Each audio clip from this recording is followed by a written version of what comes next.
Angiogram क्या है आप समझिए इसको। अब देखिए ये है, मान लीजिए कैथेटर बोलते हैं, ये आपका ब्लड वेसल है बॉडी का। एंजियोग्राम में या एंजियोप्लास्टी में इस तरह का एक पाइप बॉडी के ब्लड वेसल के अंदर जाता है, जैसे ये बॉडी के ब्लड वेसल जाता है, और ये पाइप होते होते होते होते हार्ट के पास जाएगा, फोटो खींचेगा। अब जब ये जा रहा है तो हार्ट के ब्लड वेसल्स में ब्लॉकेजेस हैं, मान लो ब्लड वेसल है, अंदर ब्लॉकेज है। जब ये जाएगा तो उस ब्लॉकेज को क्या तोड़ेगा, हिट करेगा ना, ब्लॉकेज टूट जाएगी, ब्लॉकेज खुल जाएगा और ये आगे चला जाएगा। वो जो ब्लॉकेज का टुकड़ा टूट के ब्लड वेसल के अंदर रह गया, वो ब्लॉकेज का टुकड़ा कहां जाएगा, वेनिश तो नहीं होगा, वो ब्लड के साथ पूरे बॉडी में सर्कुलेट होगा। हो सकता है आपके ब्रेन में फंस जाए तो ब्रेन स्ट्रोक हो जाए, हो सकता है किडनी में फंस जाए तो किडनी फेलियर हो जाएगा। तो समझिए it is called garbage relocation.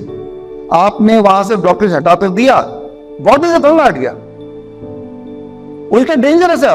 अब वो टाइम बॉम्ब की तरह पूरे बॉडी में घूम रहा है। आप समझिए फिजिक्स को, साइंस को समझिए कि जब भी आप एंजियोग्राम कराने के लिए, एंजियोप्लास्टी कराने के लिए ये ऐसा गया और अनुमान यह है कि बॉडी पे कोई ब्लॉकेज है तभी गया, अब वो ब्लॉकेज टूटेगा, टूट के ब्लड वेसल के अंदर ही तो रहेगा ना, और ब्लड वेसल के अंदर कहीं ना कहीं घूम रहा है, जहां तक अटकेगा वो कोई ऑर्गन होगा that is going to fail. कई बार अचानक मौत हो जाती है, फिर होती है, एंजियोग्राम करते करते भी होती है, एंजियोप्लास्टी करते करते होती है, बाद में भी होती है।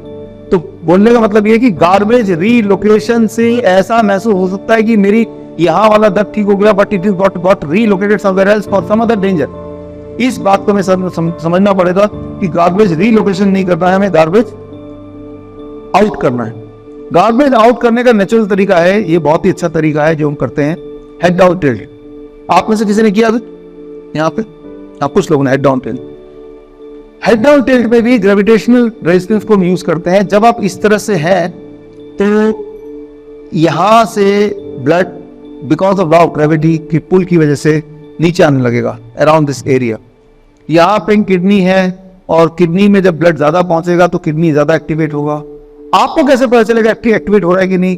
बहुत ही इंटरेस्टिंग, ऐसे पेशेंट का यूरिन आउटपुट बढ़ने लगता है।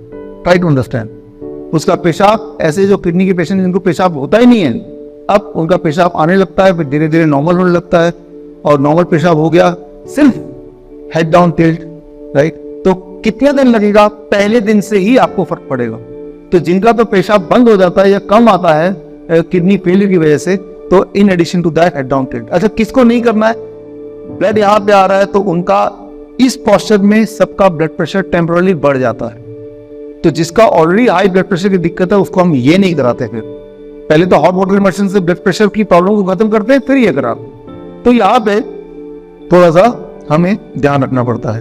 तो इससे क्या कर रहे हैं? Garbage out. गार्बेज है नेचुरल तरीके से यूरिन के माध्यम से ही बाहर कर रहे हैं, कोई सर्जरी करनी नहीं कर रहे हैं। जो भगवान ने जो गार्बेज को बाहर निकालने के तरीके दिए उन्हीं को एक्टिवेट कर रहे हैं, but using the law of gravitation, gravitational force को यूज करके। हेड डाउन टिल्ट, ये 10 डिग्री में जब ये एंगल करेंगे तो ये लगभग 1 फीट ऊंचा होता है in comparison to the other side. तो ये एक सिंपल टेक्निक है जो हमारे कितनी देर करता है? लगभग 2 घंटे। लेकिन कई लोग 15 मिनट में लगता है कि चक्कर आने लगा तो डिस्कंटिन्यू, अगले दिन 20 मिनट 25 मिनट, धीरे धीरे 2 घंटे तक पहुंचना है, हफ्ते 10 दिन 15 दिन में, राइट। तो अब आता है मेंटेनिंग द बॉडी क्लॉक। ये एक सबसे इंपॉर्टेंट बात है। बॉडी क्लॉक क्या है ये समझिए बस, ताकि आपके दिमाग में कुछ बैकग्राउंड आ जाए जब अगला हमारा इंटरेक्शन हो। बॉडी क्लॉक क्या है? यहां से आप यूएस जाते हैं फॉर एग्जांपल, यूएस अभी यहाँ पे दिन के 12 बज रहे हैं, यूएस में रात के 12 बज रहे हैं फॉर एग्जांपल।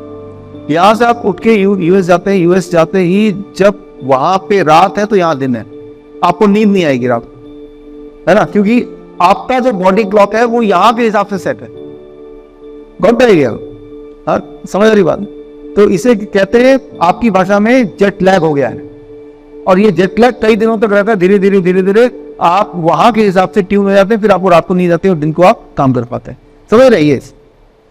क्योंकि आपका बॉडी क्लॉक यहाँ के हिसाब से सेट था और वहां जाके कुछ दिन लगे, आपका बॉडी क्लॉक वहां पे हिसाब सेट हो जाता है। अब करना क्या होगा? तो बॉडी क्लॉक क्या होता है? आपको ज्योग्राफिकली जब हम जगह चेंज करते हैं तो आपको तकलीफें होती हैं, बिकॉज हमारा बॉडी क्लॉक ट्यून्ड है, कब कौन सा हार्मोन कितना रिलीज करना है, कब नींद वाला हार्मोन रिलीज करना है, कितने बजे जगने वाला हार्मोन रिलीज करना है तो वो एक ट्यून्ड है, वो क्लॉक बिगड़ जाता है। मान लो मोबाइल है, फ्लाइट में चढ़ने से पहले अपने मोबाइल को फ्लाइट मोड पे रखा और यूएस में लैंड किया और मोबाइल को ऑन किया, it is still in flight mode, तो जो टाइम दिखाएगा वो कहाँ का दिखाएगा? इंडिया का दिखाएगा, क्योंकि मोबाइल क्लॉक, मोबाइल का जो बॉडी क्लॉक है वो इंडिया के हिसाब सेट है।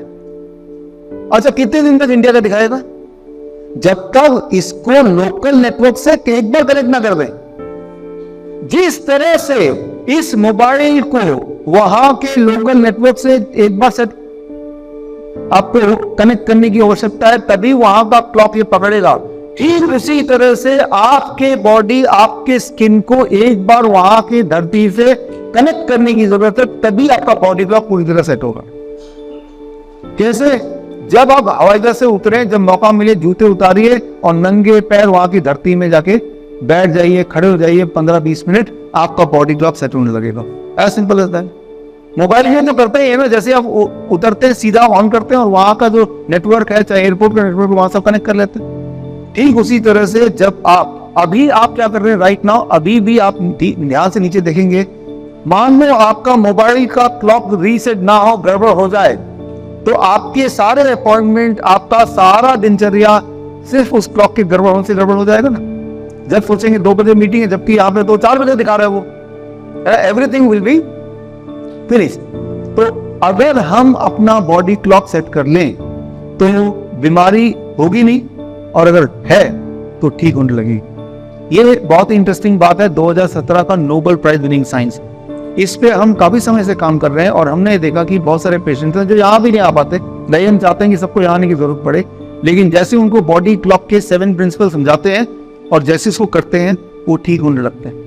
और ये बॉडी क्लॉक के प्रिंसिपल्स आपके ऊपर ऑलरेडी इंप्लीमेंटेड है। जैसे आप यहाँ पे आए, आप जो बेडशीट पे सो ही रहे हैं ना, और आप अभी बैठे, तो यानी कि हमने ये सोचा कि आपके 24 घंटे में से 10 घंटे कम से कम आप जमीन से जुड़े हो।